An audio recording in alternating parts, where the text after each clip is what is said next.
My father lifted his glass at my promotion party and said, "She never earned a thing." Before I could breathe, HR stepped forward with a crisp, printed email. His email. Under warm fairy lights, they read his sabotage out loud like a verdict. And I watched his smile crack, one line at a time. Before we continue, please subscribe to the channel and let us know where you're listening from in the comments.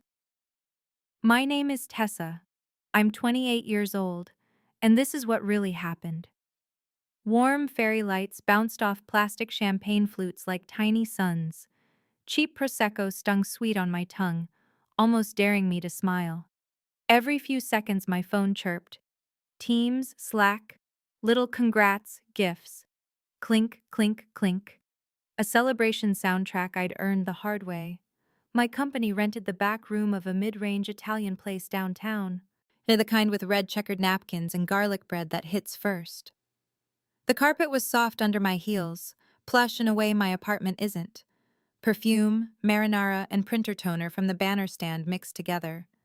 On the dessert table, a small sheet cake waited with my name in blue icing. Tessa, promoted to manager. Seeing it made my throat tighten, but I kept my chin up. I'd spent years being the reliable one without the title.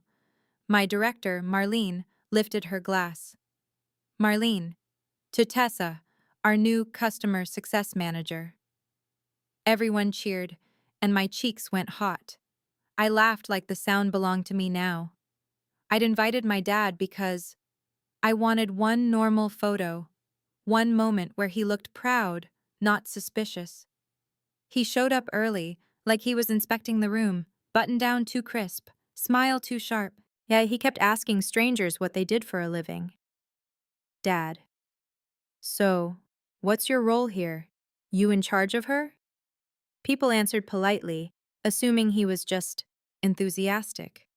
I watched him file away names like receipts. I know receipts. I keep them. Walmart receipts crumpled in my purse from last-minute paper towels. A DMV line number photo in my camera roll from renewing my registration. A Starbucks cup on my desk most mornings, lid stained with cinnamon. A few months ago, my apartment lease had my name alone for the first time. No cosigner, no family help footnote. My HOA still emails me about balcony appearance, like string lights are a crime. Even that feels like independence weirdly, because nobody gets to call the shots but me. That's what tonight was supposed to be. Not a coronation, not a rescue, just coworkers. Cheap bubbles and the soft permission to exhale. Marlene hugged me, then stepped aside for a photo. My dad slid in too close, shoulder touching mine like a claim. The camera flash popped, and he leaned toward my ear. Dad, don't get a big head. I gave him my practice smile, the one I learned at 16 when he'd mock my report cards, the one that says, "I'm fine, please don't ask." Condensation slicked my fingers as I tightened my grip on the flute. Marlene's assistant, Jonah, raised a toast next. Jonah, to Tessa, who held this team together all year. Someone started clapping in a rhythm, and the room followed. Clinks turned into applause, applause turned into laughter. Then my dad stood up without being invited. Chair legs scraped the carpet, loud enough to punch the music. He lifted his own plastic flute, but he didn't look at me. Bet he looked at them. My bosses, my peers, my future. Dad, I just want to say, this is adorable. A couple people chuckled, thinking he was going to be sweet. He smiled wider, like he'd waited for that sound. Dad, but let's be honest. He tapped his glass twice, sharp, impatient. The clinking stopped in uneven waves, one table at a time. That was when I felt the air change, not the temperature, just the pressure. Dad. She never earned a thing. The sentence snapped across the room like a rubber band. A laugh escaped someone near the bar, then died halfway. I heard the ice machine dump a fresh bucket in the kitchen. I heard my own breathing, too steady to be natural. Marlene's face didn't move, but her eyes did. Jonah blinked like he'd been slapped, My coworkers stared at me, then at him, searching for the punchline. There wasn't one. Yeah, my dad held his smile like it was a weapon. Dad, everything she has, she got handed. Dad, people like her always do. My fingers went cold around the flute. The wet plastic squeaked when I shifted my grip. I could taste Prosecco turning bitter like metal. I didn't argue, I didn't beg, I didn't give him my pain for free. Instead, I set my phone on the table, screen down. My thumb slid to the side button, quick and quiet. Record. Because I've learned something in America. People don't believe daughters. They believe documentation. I even knew what I'd do if it ever turned legal. County Clerk, case number 2024-17823. From the corner of my eye, I saw someone in a navy blazer stand. Not a server, not a manager. An HR rep, Lydia, someone I'd only met in onboarding. She wasn't smiling. She was holding a crisp printed sheet like a summons. The paper looked too white for this warm, fairy-lit room. Lydia stepped forward, voice smooth and controlled. Lydia, HR. We need to address an email that was sent to this company. The clinks didn't come back. Not even a nervous one. All I heard was the faint buzz of my phone still catching audio. My dad's smile twitched.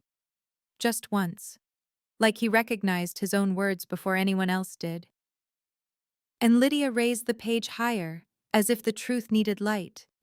And Lydia raised the page higher, as if the truth needed light.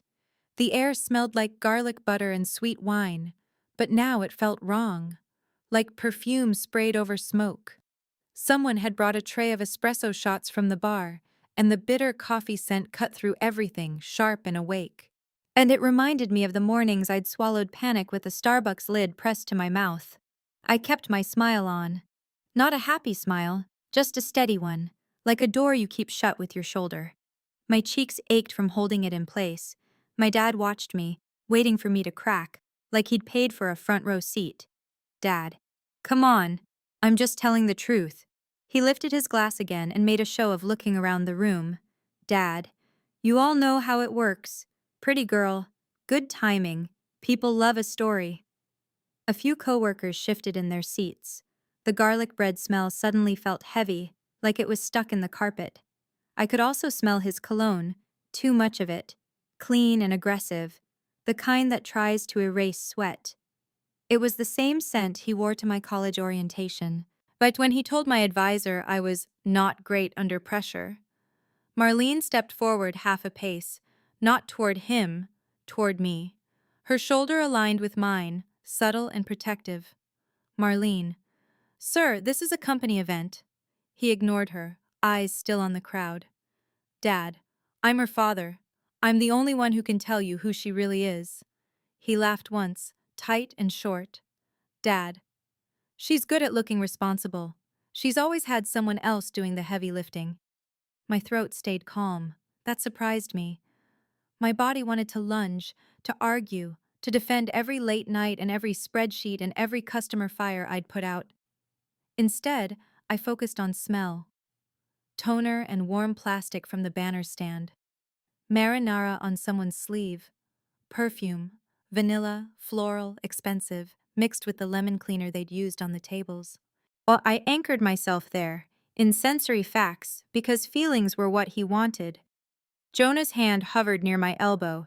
He didn't grab me, he just existed beside me like a railing. Jonah. Tessa, you want some water? I nodded once. He slipped away and I watched him pass the bar where the bartender was wiping glasses, eyes wide. Even the bartender looked uncomfortable. The whole room had the same expression people get in a DMV line when someone starts yelling at the clerk, like, please don't make this our problem. My dad kept going anyway. Dad.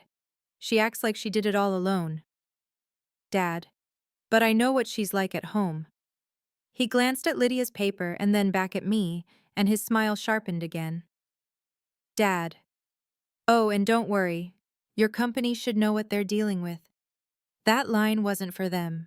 It was for me, as a reminder that he could reach into my life whenever he wanted, like my boundaries were just suggestions.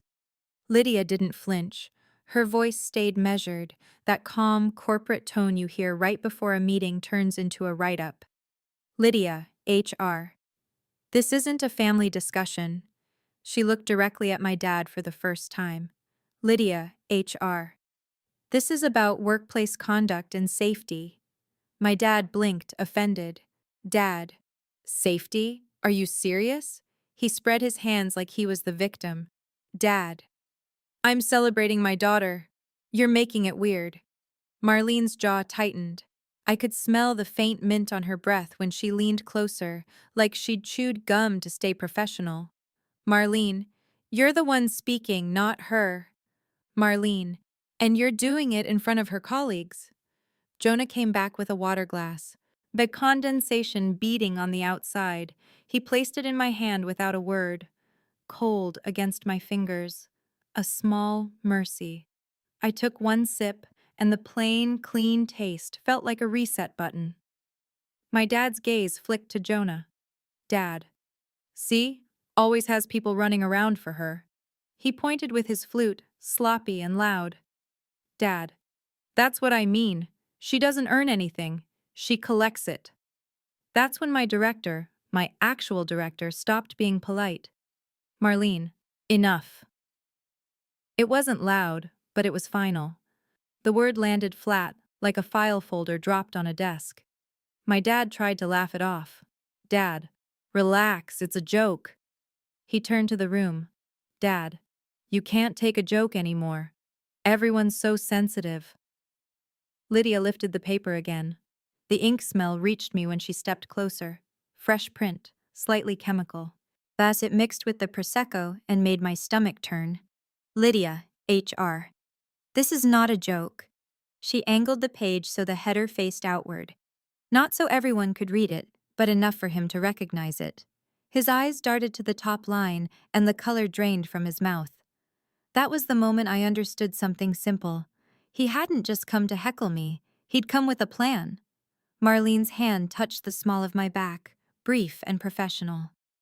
Marlene. Tessa, you don't have to say anything. Her voice was soft, but it carried. It was the first time all night someone gave me permission to stay quiet. Lydia turned slightly, addressing the room. Lydia, HR. I'm going to ask for your attention for 2 minutes. She didn't apologize. She didn't smile. She just stated it like policy. My dad opened his mouth, ready to interrupt. Yeah, but Lydia's tone cut first. Lydia, HR. An email was sent to our HR inbox regarding this promotion. Lydia, HR. Because it contains allegations and personal attacks, it triggered an immediate review. I heard a chair shift, a glass set down too hard. The smell of espresso drifted again, bitter and grounding, like the room itself needed caffeine to stay awake. Lydia looked at me, then back at the paper. Lydia, HR. For transparency, I will read it exactly as it was written. She held the page steady, crisp as a verdict. And my dad's fingers tightened around his flute, like he suddenly couldn't afford to drop it. And my dad's fingers tightened around his flute, like he suddenly couldn't afford to drop it. The fairy lights above us kept glowing, warm and forgiving, like they hadn't heard a thing. They threw soft halos onto the white tablecloths, onto the cake frosting, onto the printed page in Lydia's hands. But the light felt different now. Less party, more interrogation lamp. Every shiny surface suddenly looked like evidence. Lydia took one slow breath and began. Lydia, HR. Subject line. Concern regarding Tessa Morgan's promotion. She didn't dramatize it. She didn't glance at me for permission. She read like she was documenting a spill in a warehouse. Clinical, clear, unavoidable. My dad tried to smile again. He aimed it at the room like a flashlight, hoping it would blind everyone. Dad. Okay. You're really doing this? Lydia didn't answer.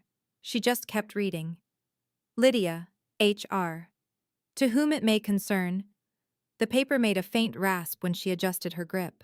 The ink looked darker under the string lights, almost wet. Hey, I could see the sender line at the top just barely as she lowered the page.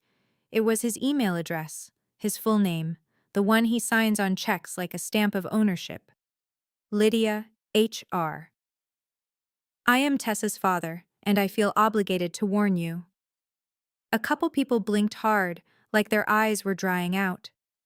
The room didn't move much, but the light kept catching on things: rings, watch faces, the glossy menu covers, like it wanted everyone to see. Lydia, HR.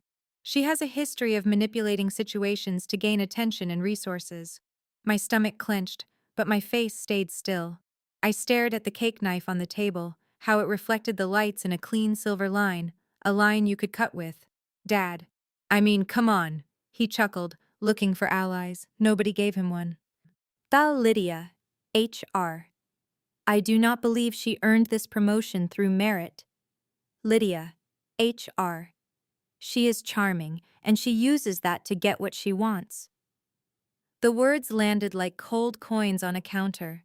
No emotion, just weight. Marlene's eyes stayed on Lydia, not on me. That mattered more than any hug. It said, "We're handling this. You don't have to perform." Lydia, HR. I have reason to believe she engages in inappropriate relationships at work. A few heads snapped up at that. I saw it in the light, sudden glints off glasses frames, the way people's pupils tightened. That wasn't gossip anymore. That was a grenade.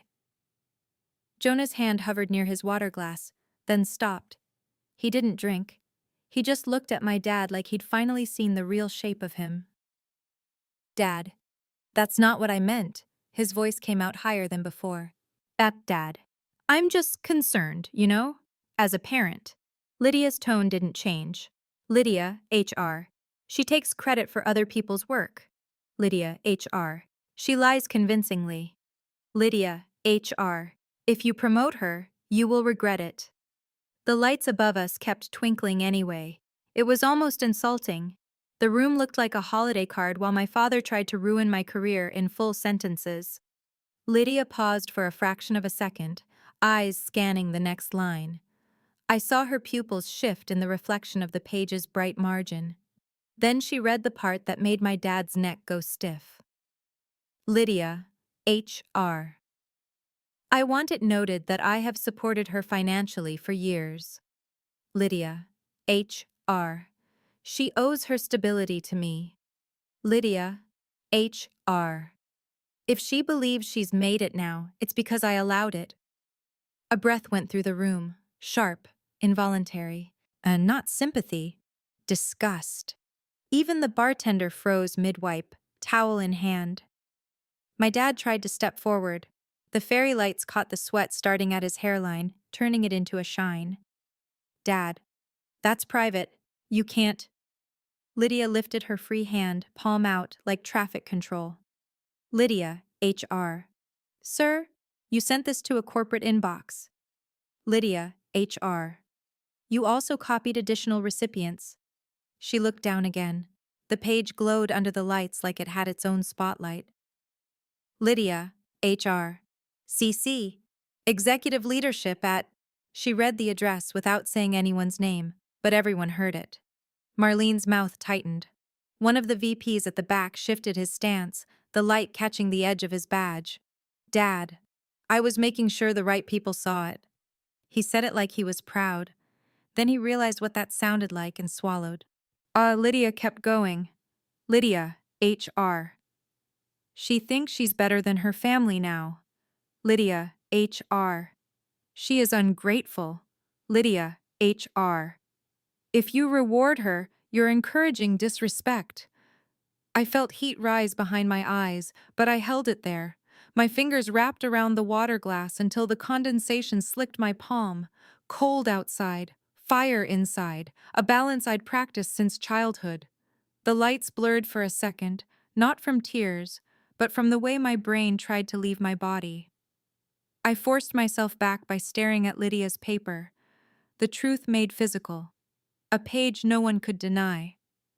Lydia's voice stayed steady, but her expression hardened. Lydia, HR. She is not safe to have in a leadership role. Lydia, HR. And if you ignore this warning, I will take further steps. That last line wasn't just petty, it was a threat. An attempt to steer my company with fear.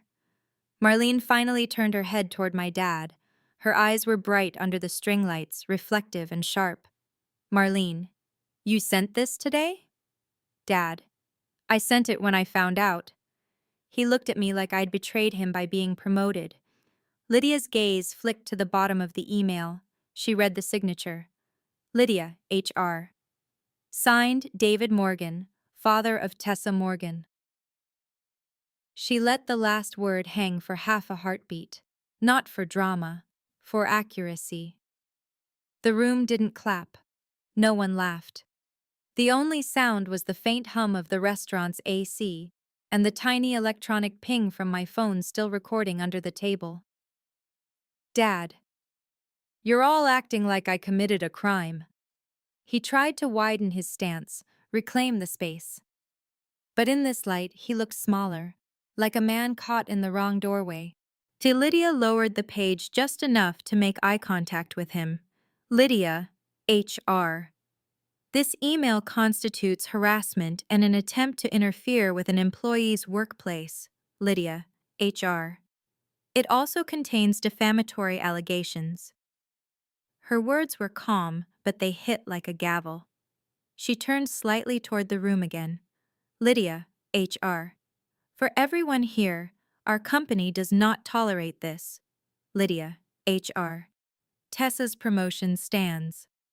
The fairy lights reflected off Marlene's glass as she set it down with a precise, controlled click. My dad's smile finally broke. Not all at once. It cracked at the corners first, like old paint, and Lydia lifted the paper again, ready to read the next paragraph. One I hadn't even seen yet. And Lydia lifted the paper again, ready to read the next paragraph, one I hadn't even seen yet. She didn't rush. She didn't savor it either. She smoothed the page with her thumb, flattening it like a form. That small motion made my skin prickle. Paper, ink, policy, turning into touchable consequences. Lydia, HR. Paragraph 2. My water glass sweated against my palm, cold and slippery.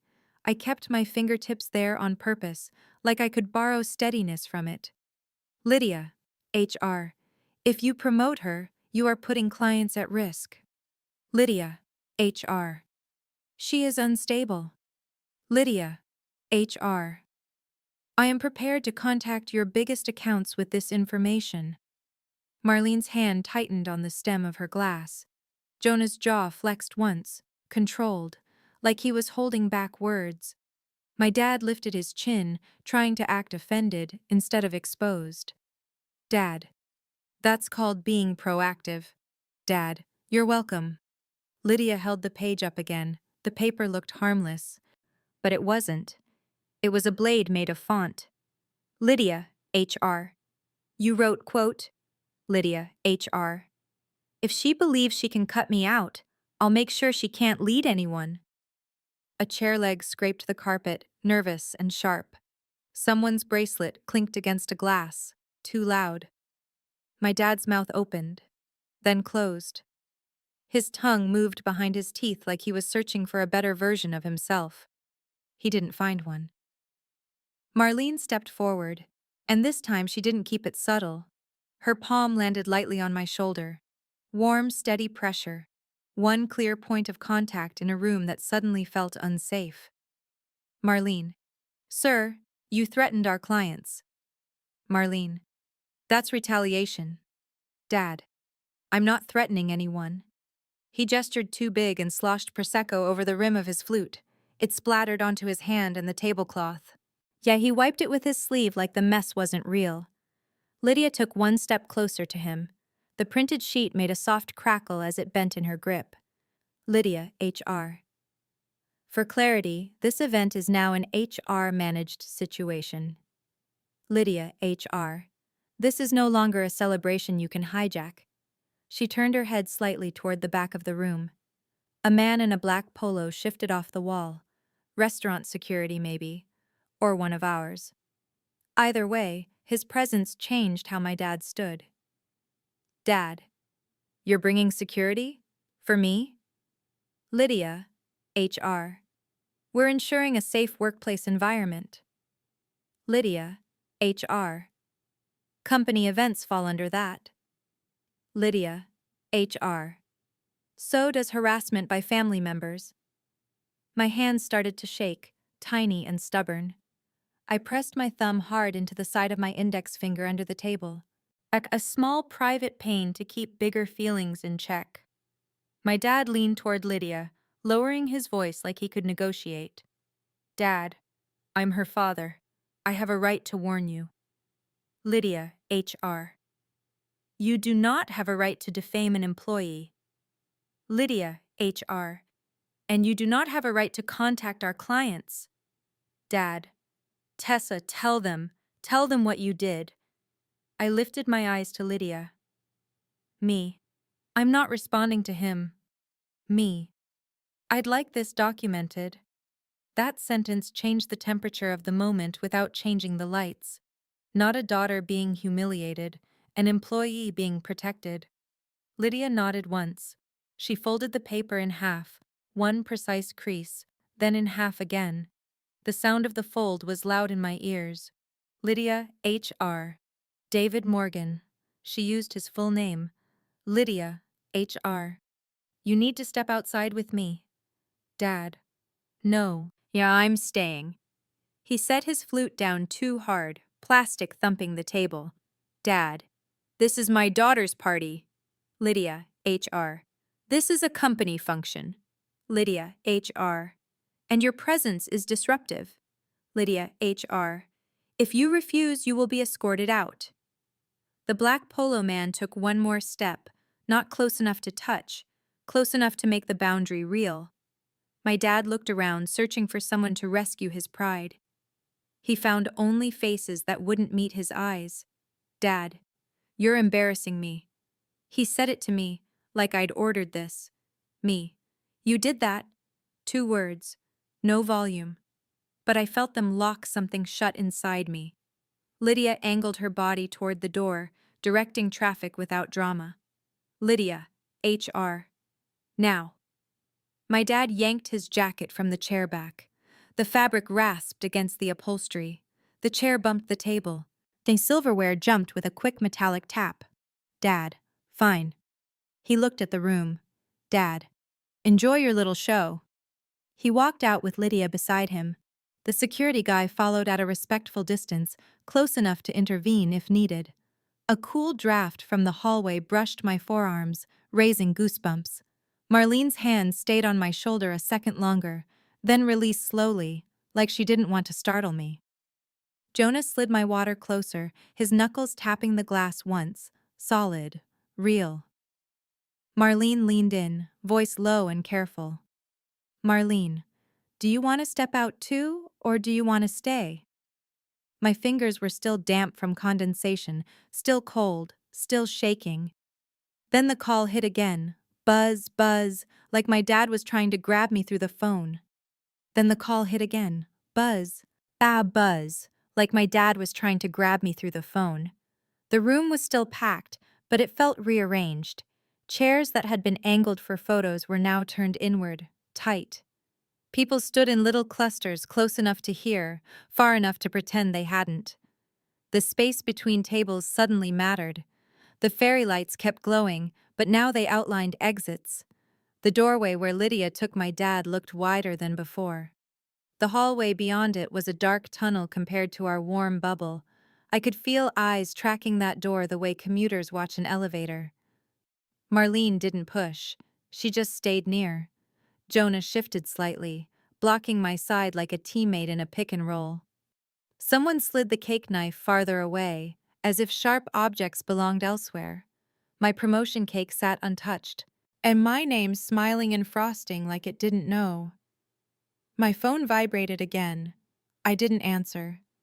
I flipped it over and watched the screen light up with his name, then dim. A tiny stage where he still tried to be the main character. Marlene, we can step into the hallway if you want. Me, not the hallway. Me. Not where he is. I surprised myself with that. It wasn't fear, it was strategy. I'd spent too many years following him into smaller rooms. Tonight, I refused to shrink. A few coworkers came over, careful like they were approaching a skittish dog. Anya from finance touched my elbow with 2 fingers, light as a question. Anya, are you okay? I nodded once, then shook my head once. Both were true. One of the VPs, Caleb, cleared his throat. Caleb, Tessa, I want you to hear this from leadership. He didn't raise his voice. Yeah, but the room leaned in anyway. Caleb, nothing in that email changes your work. We've reviewed your performance. That line hit me harder than I expected, because my dad's whole life had been built on one trick. Say something loud enough and hope it becomes the truth. But in corporate America, the truth lives in systems. Marlene looked at Lydia's empty spot near the door, then back at me. Marlene. HR acted fast for a reason. Me.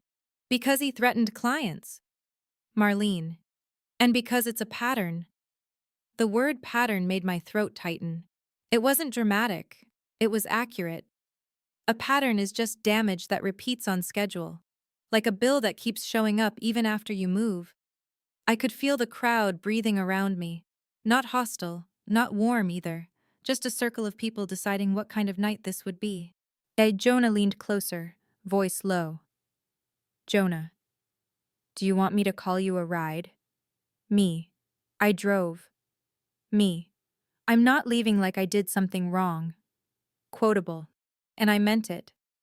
If you leave first, people rewrite the ending for you. I wasn't giving anyone that power. My phone buzzed again. Then again. Then a voicemail notification popped up like a red dot of pressure. I didn't play it yet. I didn't want his voice in this room again. Not when I could still smell the garlic bread and the expensive perfume and the faint ink that had already done enough damage. Caleb glanced toward the door once more. Caleb. Lydia will document this as an incident. Caleb. You won't have to handle him alone. Handle him. Like he was a hazardous material spill. Part of me wanted to laugh. Another part wanted to cry. Mostly I felt tired. I drifted toward the edge of the room where the restaurant had a little coat alcove. Less light, less attention. Space to breathe without performing. Marlene followed, giving me distance but not abandoning me. Marlene. Has he ever contacted your workplace before? My mind flashed to a different room, years ago. A community college office, beige walls, a receptionist's tight smile. My dad insisting on speaking to whoever is in charge. Me. He's called places. Me. He likes reminding people I belong to him. That was another truth I didn't say out loud often, because it sounds insane until you've lived it. Control doesn't always look like shouting. Sometimes it looks like showing up early and asking everyone's job title. Anya stepped in beside us, holding her purse like a shield. Anya, if you need a witness statement, I'll write it. Her voice was steady, no gossip energy, just accountability. I swallowed, then nodded. Me. Thank you. My hands were still cold from the water glass, but my spine felt straighter. Marlene's phone lit up. A text from Lydia, I could tell by the way Marlene's eyes tracked. Marlene's face hardened, then softened at me. Marlene. He's outside arguing. Marlene. He said he'll make calls if we don't apologize to him. Of course he did. He couldn't imagine a world where consequences weren't negotiable. He thought boundaries were a dare. I took a slow breath and looked back at the crowd. People had resumed tiny conversations, but their bodies were angled toward me. Like I was still on stage, just in a different scene. I raised my chin and stepped forward 2 paces, not to speak, just to exist. So the room made space without anyone touching me. That was the new power, distance given voluntarily. Me. I'm still celebrating tonight. Me. Not because it's easy. Me. Because I earned it. A couple people nodded. Someone clinked their glass once, gentle. The sound was small, but it was mine. My phone buzzed again. This time, I tapped the voicemail. I held it close, thumb hovering, like I was about to open a file at a county clerk window. And in that crowded room, with my name on a cake and my father outside the door, I pressed play. And in that crowded room, with my name on a cake and my father outside the door, I pressed play. His voicemail came through tinny, too loud for something so personal. The speaker on my phone crackled like it was embarrassed. I kept my screen tilted toward me, but the sound still leaked. The heat rose in my ears, then drained, leaving my skin cold. Dad, voicemail. Tessa, pick up. Dad, voicemail. You think you can do this to me? His breath hit the mic, wet and close. Dad, voicemail. You're gonna fix it. Tonight. My fingers went numb around the phone. Not from fear, from how fast my body started conserving itself. The back room felt warmer than before, but my arms had goosebumps, like my blood had decided to sit this out. Dad, voicemail. They don't know you like I do. Dad, voicemail. You embarrassed me in front of those people. Then his voice lowered, sharper. Dad, voicemail. If you don't call me back, I will call your boss. I will call your clients. I will make sure they see what you are. He said it like a promise he'd already prepaid. My stomach tightened, but my mind went weirdly clear. Because that wasn't a dad venting. That was a threat with a plan. I hit stop before the next sentence could land. My thumb shook once, then steadied. Cold phone, cold hands, warm room. Temperature mismatched, like the night didn't know what it was anymore. Jonah's eyes flicked to the screen. Jonah. Did he just say he'll call clients? I nodded, once. Marlene's expression didn't change, but the muscles in her jaw did. Marlene, we're done letting him freelance in your life. She turned to Caleb, the VP, and spoke like she was in a Monday meeting. Marlene, we need counsel involved. Caleb was already texting. His phone glow lit his face from below, making him look carved out of stone. Caleb, Lydia's writing it up. Caleb, we'll do this correctly. Correctly. That word made me exhale for the first time in minutes. And because correctly in my world had always meant keeping my dad calm, here it meant procedures, documentation, boundaries that hold. Lydia reappeared at the doorway, cheeks flushed from the hallway air. She still had the printed email, now folded into a tight rectangle. Her corporate calm was intact, but her eyes were sharper. Lydia, HR. He attempted to re-enter. Lydia, HR. Security has been instructed not to allow it. She looked at me, not pitying, just checking. Lydia, HR. Are you safe? Safe. I almost laughed at the simplicity of the question. In my family, safe was never asked. It was assumed, then violated, then blamed on me. Me. He left a voicemail. Me. He threatened to contact clients.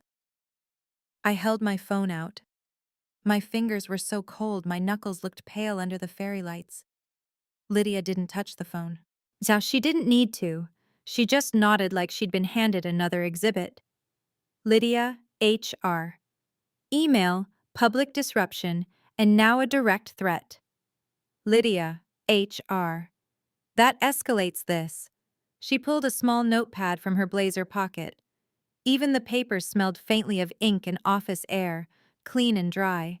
The contrast with garlic bread was almost cruel. Lydia, HR. I'm going to ask you 3 questions. Lydia, HR. Answer only what you're comfortable answering. Lydia, HR. We'll document the rest later. My skin still felt chilled, like I'd stepped outside in January without a coat. I wrapped both hands around the water glass again, chasing warmth. Condensation slicked my palms, but the cold helped me think. Hey Lydia, HR. Has he shown up at your workplace before? Me. He's tried. Me. Front desk turned him away last year. Lydia. HR. Has he threatened your employment or reputation before? I pictured Thanksgiving 2 years ago, him tapping his phone at the table. Dad. I can post things, people will believe me. I tasted cranberry sauce and panic. Me. Yes. Me. He uses that when he can't control me. Lydia. HR. Do you want a no-contact directive from company counsel? My chest lifted, then settled. A boundary with letterhead, a line that didn't depend on my voice. Me. Yes. That single word warmed me more than the water ever could, because it meant the job wasn't mine alone anymore. It meant he couldn't keep dragging me into private fights. Caleb stepped closer. Caleb. We'll create an event protocol too. Caleb. Any future company function, he's not allowed. Marlene added, steady as a metronome. Marlene. And we'll inform the front desk and security team. Marlene. Photo, name, instruction, no access. I blinked hard. Not tears. Just shock at how fast adults can act when they believe you. When they're not waiting for you to handle it quietly. My phone buzzed again. A text preview flashed across the screen. Dad, you have 5 minutes. Dad, or I start calling people. My hands went cold all over again. Temperature dropped inside me like an elevator. Then I saw Lydia's gaze lock onto the message. Lydia, HR. Screenshot that. She didn't ask. She directed. She was giving me steps, like a checklist. I took the screenshot. The click sound was small, but it felt like a seal. Evidence saved.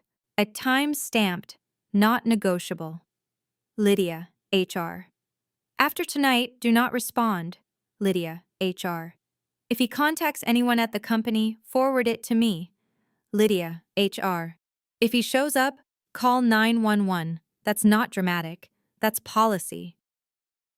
Policy. I liked that word. It sounded like something stronger than guilt. Jonah leaned in, voice careful. Jonah. Do you want me to walk you to your car? I nodded, then stopped myself. Me. Not yet. Me. If I leave now, he'll think he chased me out.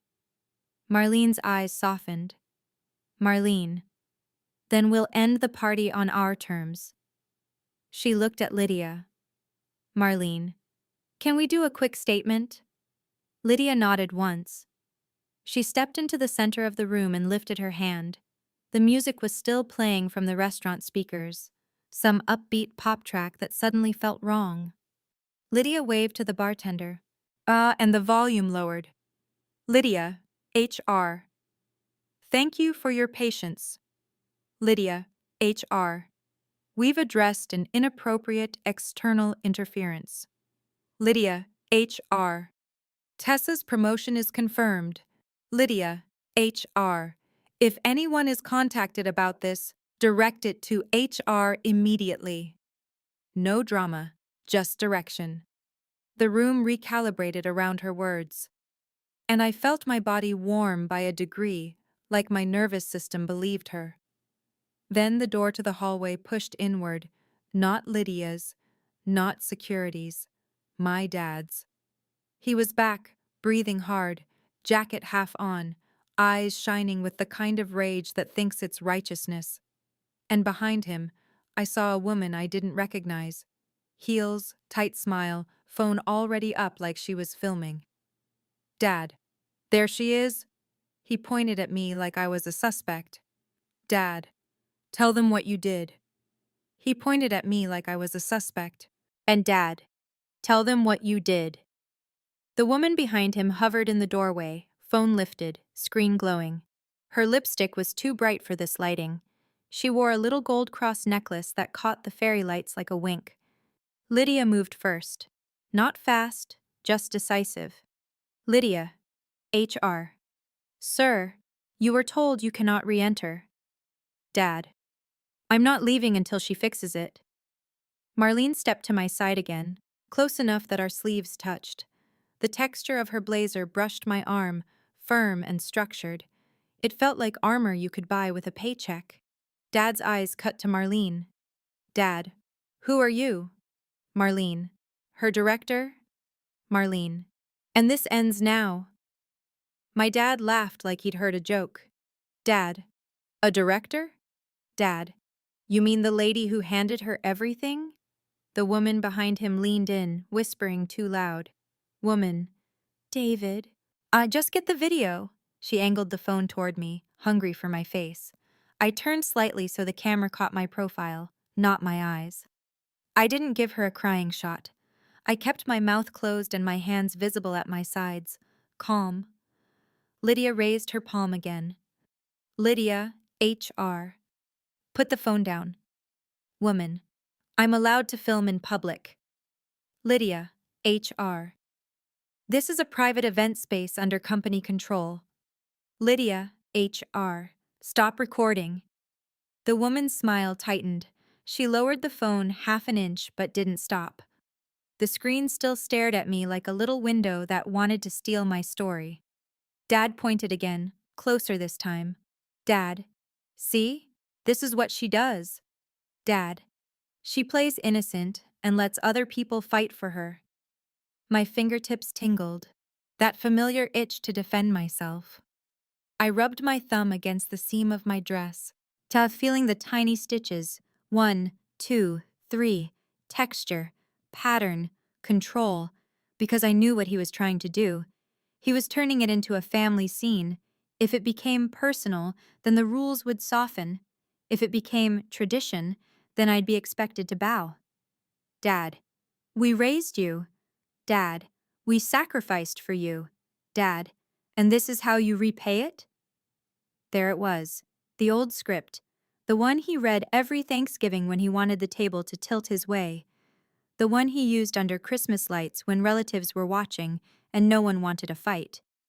I didn't answer him. I looked at Lydia instead. Me. He's filming. Me. I want that documented too. Lydia nodded, already writing.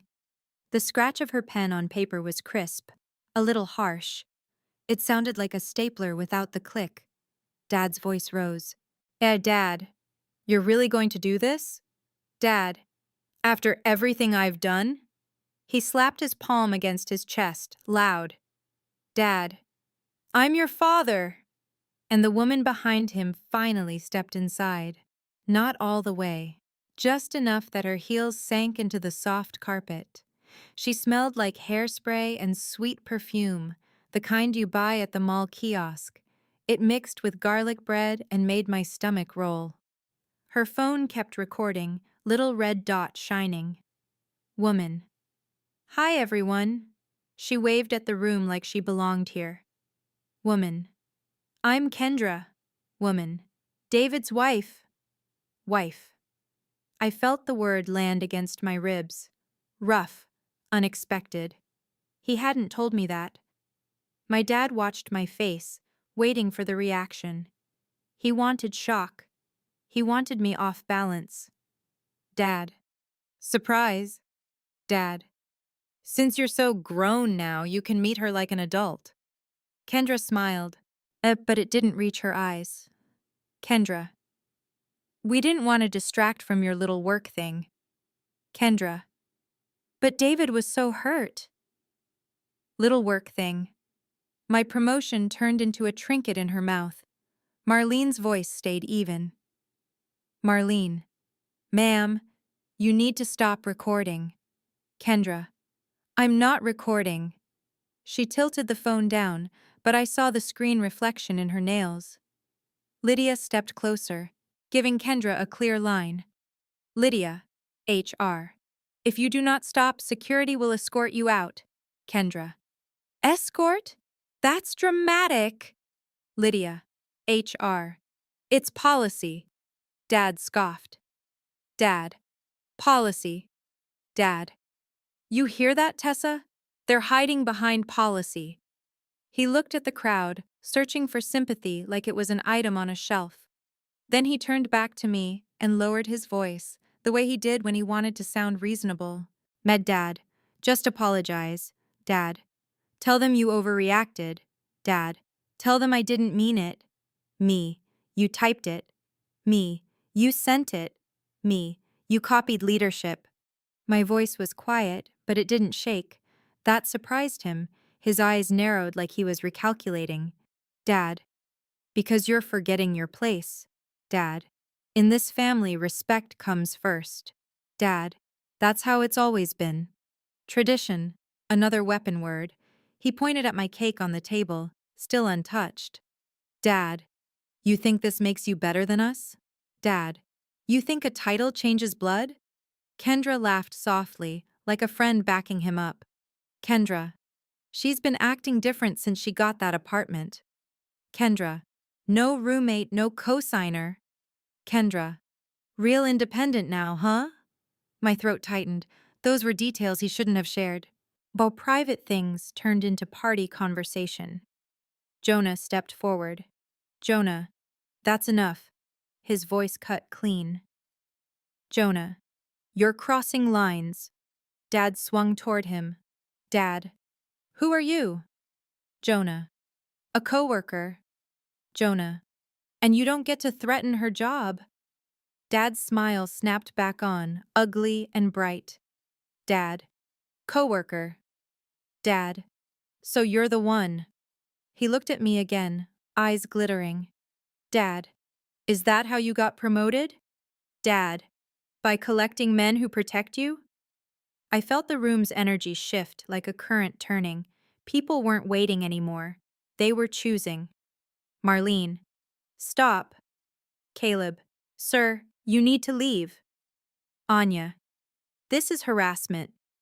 Kendra lifted her phone higher, trying to catch the voices. Kendra. Everybody's so sensitive. Kendra.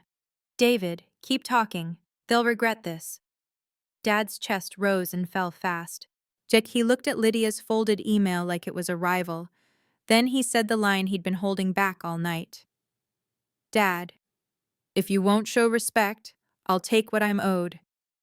Dad. Tonight. Dad. In front of them. My skin went cold again, like someone opened a freezer door in my ribs.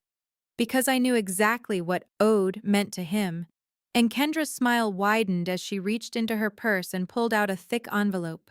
And Kendra's smile widened as she reached into her purse and pulled out a thick envelope. The room felt hotter and colder at the same time. Heat from bodies pressed together, cold from the threat in his voice. Even the fairy lights looked warmer, like they were trying to soften what was coming. My skin stayed chilled anyway, like my nerves had switched to emergency mode.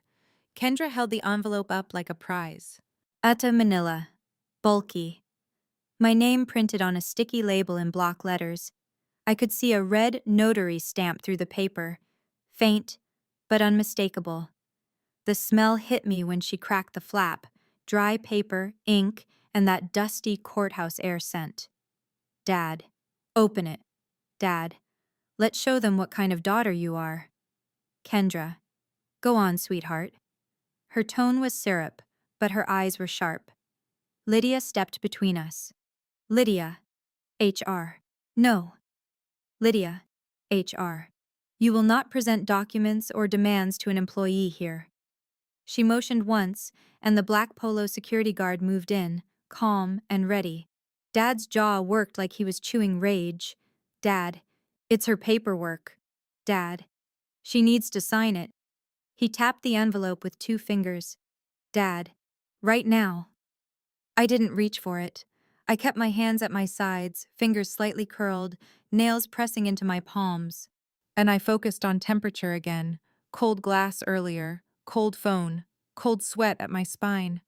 My body wanted to run, but my feet stayed planted on the soft carpet. Marlene's voice stayed even. Marlene. This is coercion. Caleb. You're done. Jonah. Back up. Kendra's smile faltered. Kendra. We're family. Me. Family doesn't threaten clients. Me.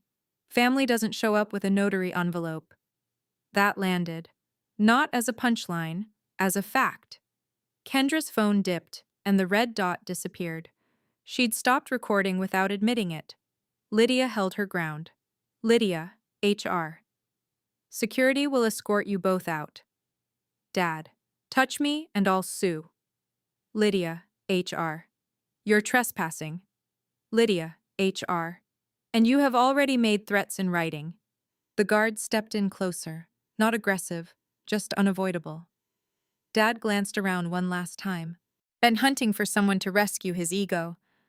All he found were people watching him like a liability. Dad. Tessa. He said my name softer, like he could still own it. Dad. You're making a mistake. Me. No. Me. You made one when you hit send. The guard guided them toward the door. Kendra clutched the envelope to her chest, like she was losing a fight she'd rehearsed. Dad kept talking as he moved, words spilling in bursts. Dad. You'll regret this. Dad. I'll call everyone. Dad. You think a title protects you? The hallway door shut, and the warm room exhaled again. But my body stayed cold. I could still feel the draft from outside on my forearms, like the night had teeth. Lydia turned to me. Lydia, HR. Tomorrow morning, 9:30, conference room C. She said it like a calendar invite, not a crisis. By Lydia, HR. Bring any prior messages you have. Me. I have everything. And I meant it. I didn't finish the party. I did the polite ending. 2 hugs, 1 thank you, 1 photo I didn't smile for. Then Jonah walked me to my car anyway, keys between my fingers like a habit. The parking lot air was colder, clean, and sharp, and it helped me breathe. That night, I didn't scroll socials. I opened my notes app and made a list like I was prepping taxes, screenshots, voicemails, dates, witnesses, and the words I couldn't stop seeing. I will contact your biggest accounts. The next morning, the office air felt icy, over-conditioned, fluorescent, too clean. My hands warmed around a paper coffee cup, but my stomach stayed cold.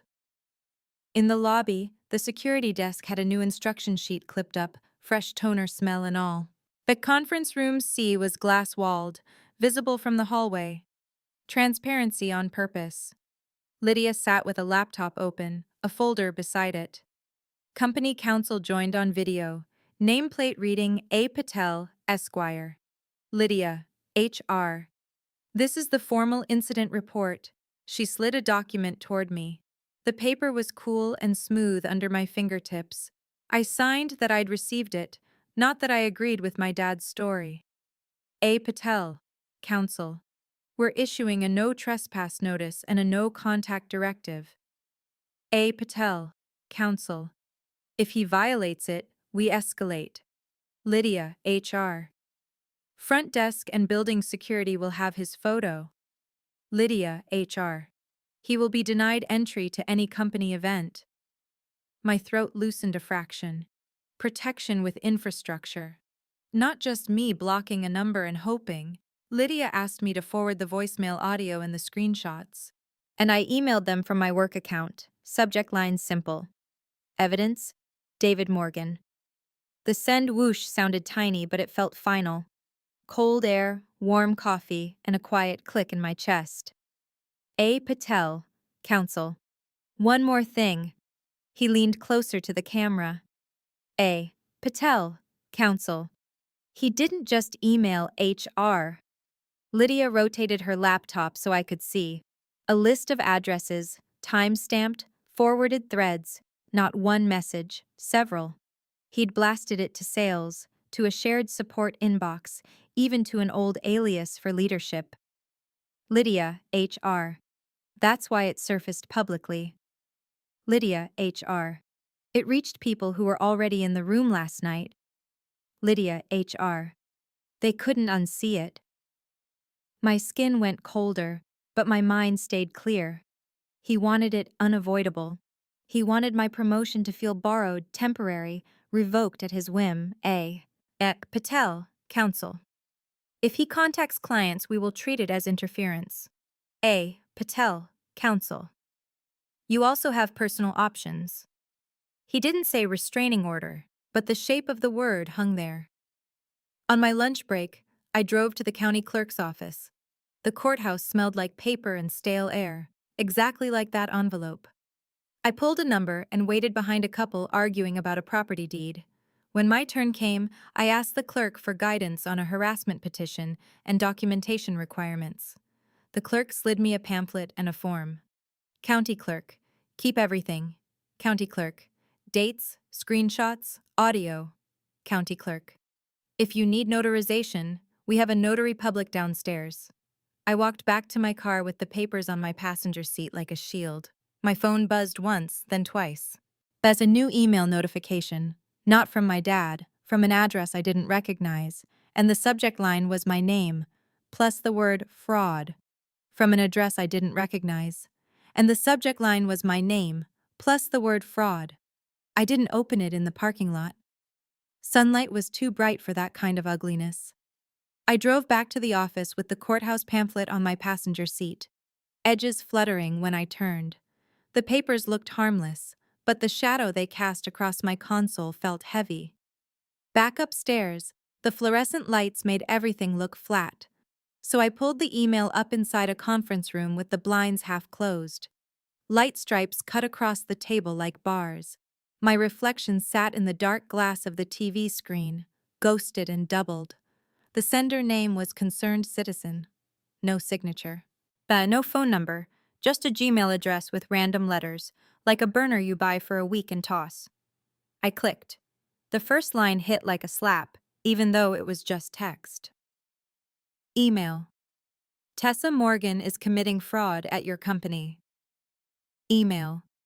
She falsified performance numbers to get promoted. Email. Ask her about the money. My fingers went cold on the mouse. Not fear. Recognition. This wasn't a stranger. This was him wearing a mask. There were attachments. Screenshots of my LinkedIn profile. A cropped photo from my college graduation. My dad's arm around me like a leash. And a blurry image of a Walmart receipt, like proof could be purchased in aisle 7. I leaned closer, squinting at the numbers. The receipt wasn't mine. The store number was wrong. The date was 2 weeks in the future. As a lie so lazy it would have been funny if it wasn't aimed at my paycheck. I forwarded it to Lydia and counsel with one line. New contact attempt.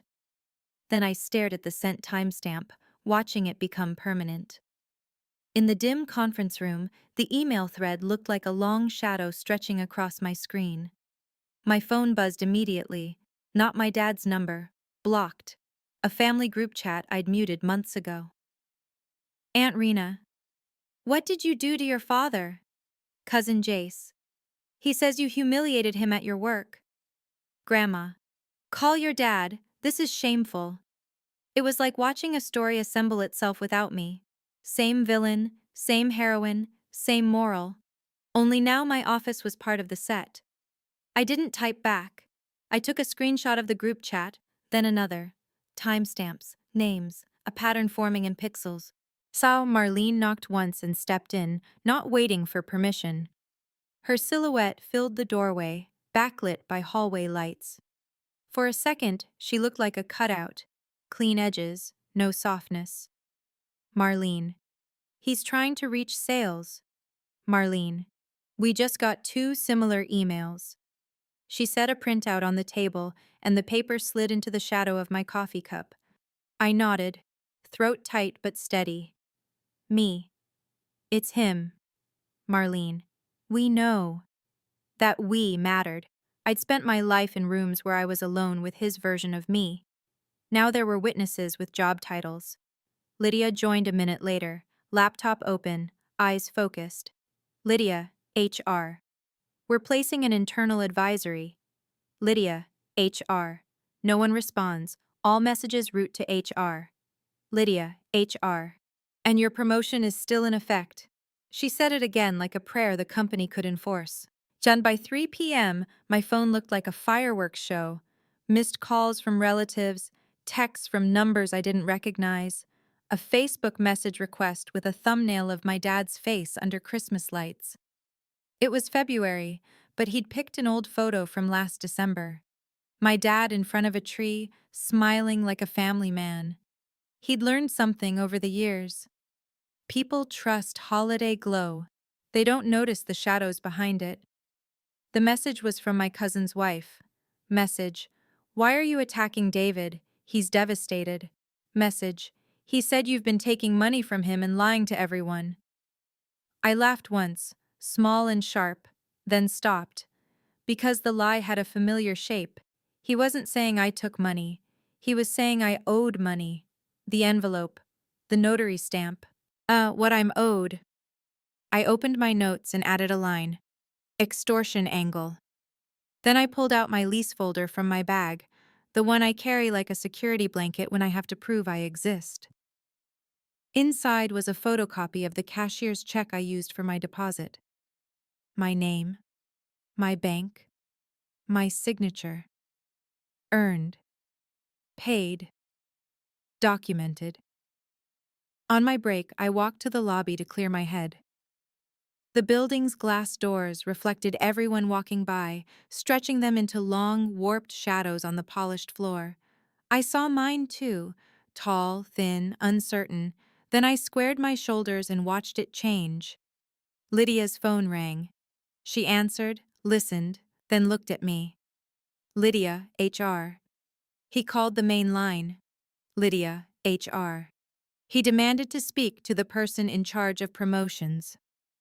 She exhaled once. Lydia, HR. Security logged it. We have the recording.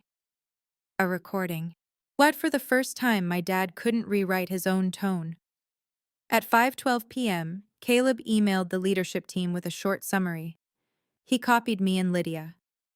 External harassment incident, false allegations, do not engage, route to HR and counsel. Plain language, no drama. But I felt the weight of it as protection. When I got home, my apartment was dark except for the streetlight leaking through my blinds. My living room looked unfamiliar in shadow, moving boxes still stacked, my balcony string lights off to avoid HOA emails. I kicked off my heels and stood barefoot on the cold laminate, listening to the fridge hum. Then my phone buzzed again. A new email. Different address. Same subject line. Fraud. This one had a PDF attached. The file name was case_2024-17823.pdf. My stomach dropped, slow and clean. That case number wasn't random. It was the county clerk number I'd said out loud last night, near my phone, on a recording. Someone had listened. Someone had used it. I set my phone on the counter and stared at it, like it might move on its own. Streetlight shadows shifted across the screen as a car passed outside. And then my dad's blocked number tried to call anyway. Private number, no ID, over and over, like a fist on my door. The private number kept calling, over and over, like someone tapping a knife on glass. I didn't answer. I didn't block and unblock like a game. I took a screen recording of the call log instead. Timestamps, frequency, a pattern you can hand to a judge. Then I opened the PDF. The first page tried to look official. Seal in the corner, bold header, a case number that matched what I'd said near my phone. But the font was wrong, the spacing was wrong, and the county clerk name at the bottom was misspelled by one letter. Cheap counterfeiting, dressed in courthouse clothes. I forwarded it to Lydia and A. Patel with the subject line, fake court document plus call harassment. Then I did something I'd never done in my life with my dad. I called the non-emergency line. The dispatcher's voice was calm, almost bored, the way calm voices are when they've heard everything. Dispatcher. Is he at your location right now? Me. No, but he's repeatedly contacting me and my employer. Me. He's sending forged-looking court documents. She gave me a report number and told me to save everything. When she said report number, my shoulders dropped a fraction. Because numbers are real. Numbers don't argue back. The next morning, Said I took PTO for 2 hours and went back to the courthouse. Same stale air, same echo in the hallway, a line of people holding folders like shields, waiting for their turn to be believed. At the county clerk window, I slid the printed PDF across the counter. The clerk's eyes narrowed, then she turned it slightly under the overhead light. County clerk. This isn't ours. County clerk. We don't format like this, and that seal is copied from an old template. She stamped a short verification letter for me. 1 page, plain, official. It said the case number on the PDF did not exist in their system. It also listed the correct process for any real filing. Truth, on paper. Again. Downstairs, I met the notary public. Not to sign my dad's envelope, to notarize my statement. I wrote it clean and factual. Dates, times, the promotion party. Get the email, the threats, the fake PDF, no poetry, no pleading, just a record. On the way out, my phone buzzed with a text from an unknown number. Kendra. He's your father. You can't do this to him. Kendra. He's only reacting because you broke his heart. I stared at it for a second. Then I forwarded it to counsel too. At 11:07 a.m., A. Patel emailed me a draft no-contact letter. It went out on firm letterhead, sent to my dad's home address and email. It included one sentence that felt like a locked door. Do not contact Tessa Morgan, her employer, or any associated clients or colleagues. It also listed consequences in plain English. Any further contact would be treated as harassment and interference. Any attempt to reach clients would trigger legal action. There was nothing emotional in it. That's why it hit so hard. Yeah, by afternoon, HR sent an internal note. Short, clear, almost cold. All external messages about me were to be routed to HR. No replies. No forwarding. Security had my dad's photo and Kendra's. My phone stopped buzzing like a bomb. The silence wasn't empty. It was protected. That night, my family finally called with a different tone. My aunt didn't start with, "How could you?" She started with, "What exactly did he send?" Because apparently, he'd tried the same lie on them too. He told my grandma he was worried I'd get arrested. He told my cousins my company was investigating fraud. He told everyone a story where he was the brave father saving me. But I didn't argue. I sent one thing, a screenshot of the email header with his name and address, and the county clerk verification letter, stamped and dated, no speeches, no insults. Just documents. My cousin Jace replied 3 minutes later. Jace. He lied. Then my aunt. Aunt Rena. Don't come to Sunday dinner if he's there. Then my grandma, softer than I expected. Grandma. I didn't raise him to do this. For the first time, the family narrative didn't orbit him. It broke into separate pieces, and people picked their own. My dad tried one last time. He emailed my work again, different burner address, same ugly subject line. But this time, nobody panicked. Lydia forwarded it to counsel and IT. The account was reported. The message was archived as evidence. No one came to my desk to ask questions. He didn't get the spectacle he wanted. 2 days later, I walked into my first manager's meeting. The conference room smelled like dry markers and fresh coffee. The table was too shiny, reflecting the ceiling lights like little moons. My hands still trembled a bit when I set down my notebook, but I looked around and realized something simple. I wasn't alone in the room. Not anymore. Marlene slid a folder toward me.